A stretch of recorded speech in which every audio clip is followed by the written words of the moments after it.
Doug Peterson indicated that Sproles and Cox would be basically sitting things out on a similar level of activity. Cox basically didn't do anything yesterday. Sproles seemed like he was a regular participant, and I guess that was the first and most meaningful question of the day today. Why Cox basically nothing and Sproles inserted right away? Well, I think in Fletcher's instance, it's because of the contract. And I think both sides have kind of a wink-wink and said, look, we don't want to get this guy hurt at this stage of the game. He'll come in for the mandatory. He'll do some individual work. He'll get some group install done, and that'll be it. And they'll revisit things during the off time and try to get the long-term extension nailed down. And Fletcher claims he's going to be at training camp, presumably with a new contract. We'll see how that works out. As for Sproles, you're right. He was right in the mix with the first team, at least on certain looks. And Doug kind of intimated maybe the difference was that Darren had been in direct contact with Deuce Staley basically every day. So he was getting a lot of knowledge on the new offense, and he was up to speed, at least from a mental standpoint, which Fletcher, on the other hand, when he was away, he was away. He didn't have any contact with the coaching staff. And obviously it's a new defense, so maybe you can spin it that way, but I still believe it's more of a cautious take from both sides, and they kind of work something out, and I believe they're close to the long-term deal, and that's the point of all of this. Yeah, and the interesting thing, he mentioned about Fletcher Cox. He was asked about how far behind he is, and he kind of indicated that he is behind. Like, he missed the installs, but he said he's a sharp guy. It's not going to take much. And, of course, my reaction was, well, then the guy next to him says, well, I'm a smart guy. What the hell do I need to be here for? Like, he almost minimized what these things kind of are by saying, well, Fletcher's smart. He doesn't really need any of this stuff. By also at the same time saying, well, he missed all the installs. So kind of a two-pronged part there. Yeah, and we followed up on that and kind of asked Doug, are you concerned by, kind of painting it as you just did, not all that important for Fletcher Cox? And by the way, I agree with that. It's not.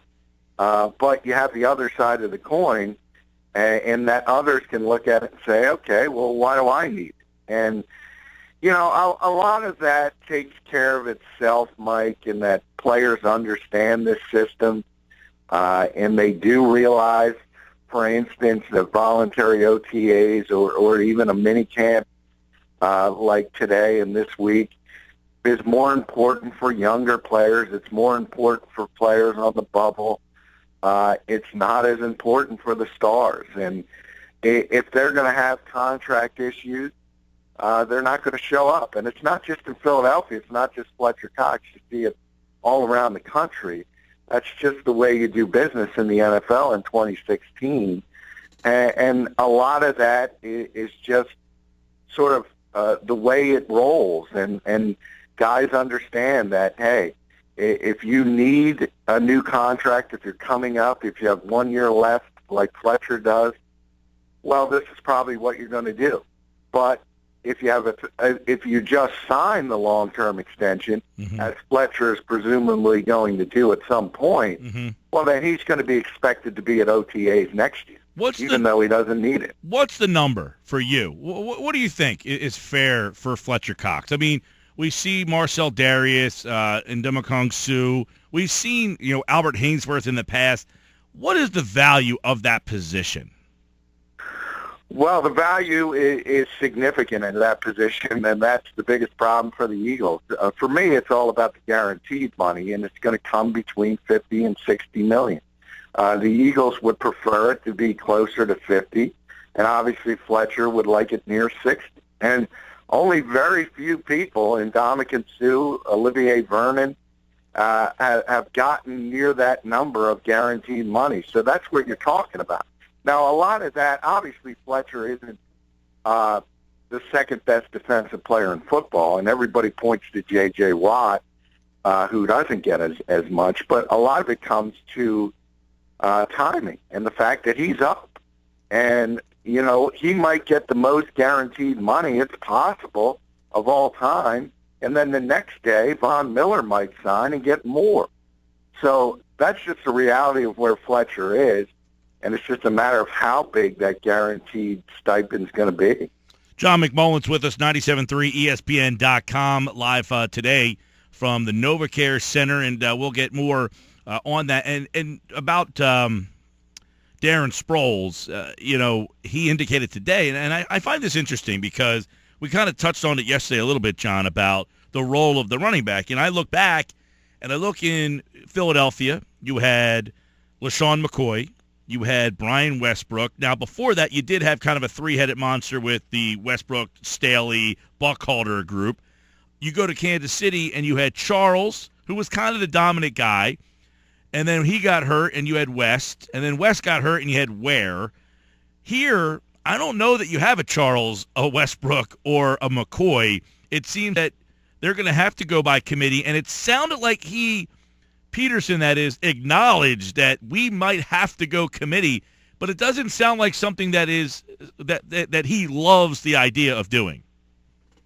No, and in fact, he mentioned he would rather have an every down back, but sometimes that's not realistic, as you just said. And you look at Darren Sproles, for instance, and, you know, you'd love to have a guy with his skill set that's 6'2" and 220 pounds and could handle the pounding of carrying the football or catching it 25, 30 times a game. That's just not the reality with him. And you have to limit his touches or it's going to be a concern later in the season. And then when you look at what's also here, you have Ryan Matthews, who has the body type to do it, but he's been injury prone, let's be honest. He's had a very difficult time staying on the field.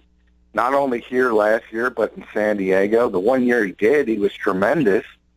And he's the one guy that could probably do it and just be the sort of main back. But to count on that is probably not a wise decision. So right now it's looking like a committee, and it's going to be a committee of Matthews, Sproles, and either Kenyon Varner or Wendell Smallwood, if the rookie can get up to speed quick enough.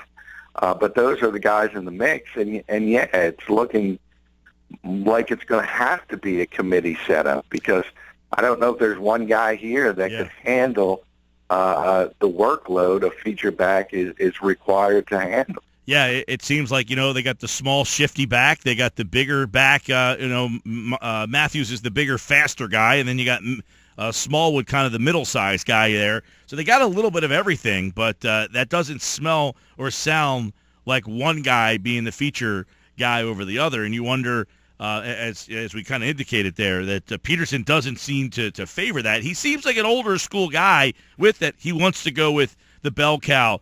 And he also talked about, John, that he wants to hit in practice, something that is like unheard of over the last 3 years. He wants to put the pads on. He wants to get out there. He wants to, get a little physical during training camp. Yeah, he didn't only say that. His eyes lit up when he got a chance to talk about it. He's going to hit, and yeah, we haven't seen that. In 3 years of Chip Kelly, there was not one live tackling period in the Philadelphia Eagles practice. Not one. Not one. So when people talk about, there was a big story, I don't know if you remember, the Ivy League banned tackling in practice, and that made national news all around the country. And I tweeted out, hey, that's been the norm here in Philadelphia for 3 years. They haven't tackled at practice. And there are two ways to look at it. Obviously, there are more injuries or more likelihood of injuries when you're tackling and going live. I don't think there's any question about that. On the other hand, it's sort of like the calloused hand theory. If you're a dock worker or a construction worker, you get used to the punishment you take in those jobs, where if you're working in an office and somebody tells you to go out and do something like that, you're not going to take it too well.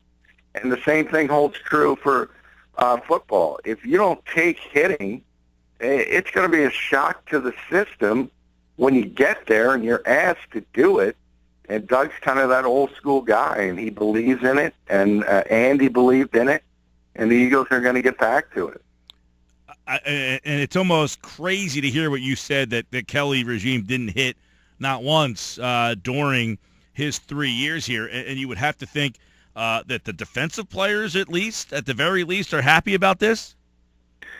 Yeah, Brandon Graham got a chance to talk to him today in the locker room. He was very, very excited, talking about the return of traditional 9-on-7s. And, that's what Doug talked about mainly, is the fact that you need hitting more than anything else for the running game as far as the offense goes, but also for the defense as far as the linebackers and the defensive backs who have to understand what gap to get into and what gap to handle. So you're going to see that downhill 9-on-7 running game sort of pounding in a live practice environment, and that's going to at least make things a little more exciting for the practice field. John McMullen's with us, 97.3 ESPN.com. The quote from Doug Peterson was, "I'm a big believer in putting the pads on and banging it a little bit. And the way training camp is structured, we'll test them for about 3 or 4 days, kind of go hard, and then we'll back off a little bit, take the pads off, let them recover, put them back on, let them recover again." So that old school feeling seems to be coming back to Eagles training camp. Maybe they'll, if they just put it at Lehigh, then you really would have a little old school feeling. Maybe even the Westchester Days for you there, John. Yeah, well, the CBA, unfortunately, it limits, back in Westchester Days, it limits, you used to have 2-a-days, full padded practices. But now, obviously, the CBA limits that. You can only do it once a day. And you can only have, I believe it's 12 total. So there are all these rules put in place to protect the players as far as safety goes. So it's still, even in a Doug Peterson environment, it's still scaled way down from what it used to be.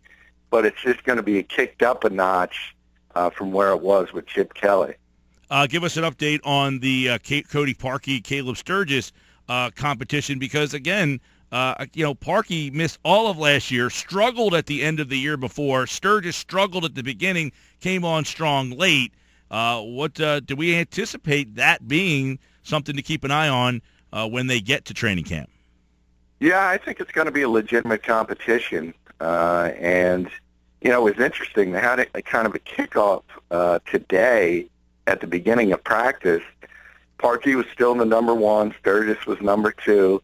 And they almost were the exact same. They both hit inside. It was inside the bubble.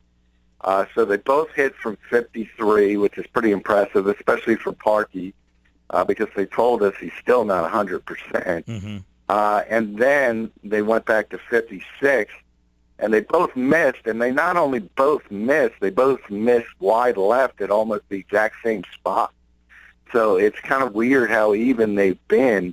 I still think Cody has the advantage if he shows up in July and if he's completely healthy, because I think he has the stronger leg when he's healthy and ready to go. And you saw the way he kicked as a rookie. You mentioned, he did kind of take a nosedive towards the end, but you almost had to. That was one of the great seasons in Eagles history for a place kicker. I mean, he kicked at an all-pro level, and if he can get back to that stage of where he was, the Eagles really, really would be excited about that. Yeah, that was, and that was a trade that I believe Howie Roseman made that trade, and that was one of those things we talked about where Roseman made this kind of under-the-radar deal where they pick up a guy who ended up being a big contributor to them. Who was that for? Was that for like a running back or something? Yeah, it was a running back to Indianapolis. I got to look at it. Was an undrafted running back, so it wasn't the name escapes me, but it certainly wasn't anybody who was going to make the Eagles team. So right. That was a tremendous deal. It ended up being because he got a kicker. And that shows you the value of kickers around the league. Obviously, Indianapolis already had one entrenched, so that's what you can do if you trust a young guy and hit on a young guy. Now we just have to see him get healthy and sort of have a shelf life, because the first year was off the charts, but you need more than that, and obviously things went off the rails, and for a good reason. He had a core muscle injury, a sports hernia, and that obviously is not a thing that's very good for a kicker. If you think about what they do, it's almost the exact same as a golf swing. If you don't have your core, it's very, very difficult. That would be that David Fluellen, by the way. Yeah, exactly. Don't forget David Fluellen. Missouri. Now it's all he was actually a heck of a college player, but he wasn't going to make the Eagles, and that was a heck of a deal. Never underestimate the influence of a David Fluellen deal.